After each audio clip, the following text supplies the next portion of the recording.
Ba'zi odamlar tuya suti virusli gepatitni davolaydi deb o'ylaydi. Tuya suti tarkibida juda ham ko'p aminokislotalar, oqsil, vitamin B, vitamin C, natriy, kalsiy, vitamin D moddalari bor. Bu viruslar jigar to'qimasini zararlaydi, yillar davomida fibroz, sirroz holatiga o'tishi mumkin. Tuya suti virusni yo'q qila oladimi? Tuya suti virusli gepatitlarni davolamaydi.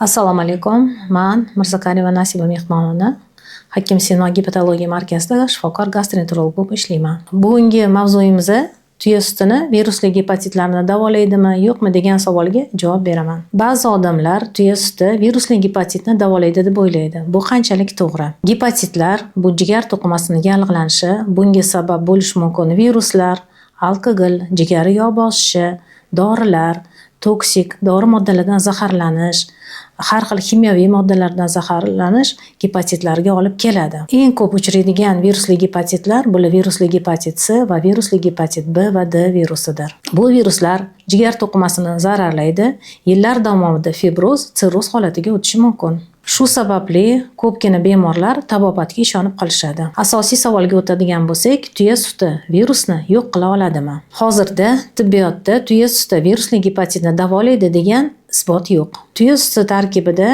juda ham ko'p aminokislotalar, oqsil, vitamin B, vitamin C, natriy, kalsiy, vitamin D moddalari bor. Ammo bu moddalar viruslarni organizmdan yo'q qiladi degani emas. Viruslarni yo'q qilish uchun virusga qarshi dori moddalar kerak bo'ladi. Nima uchun odamlar tuya sutiga shunchalar ishonishadi? Buning bitta farqi bor. Bemor o'zini yaxshi his qilishi bu kasallikdan davolandim degani emas. Bunda kelib chiqadigan eng katta muammo xalq tabbobatiga ishonib, bemorlar kasallikni davolanishini kechiktirib qo'yadi.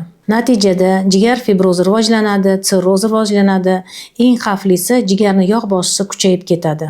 Ya'ni metabolik assotsiatsiyalangan jigar yog'li gepatozi kuchayib boradi. Shuning uchun jigar kasalliklarida shifokor nazorati juda ham muhim. Xulosa qilib aytadigan bo'lsam, tuya suti virusli gepatitlarni davolamaydi. Virusli gepatitlarni davolash faqat shifokor nazorati ostida bo'ladi. Tuya suti oddiy oziq-ovqat mahsulotidir.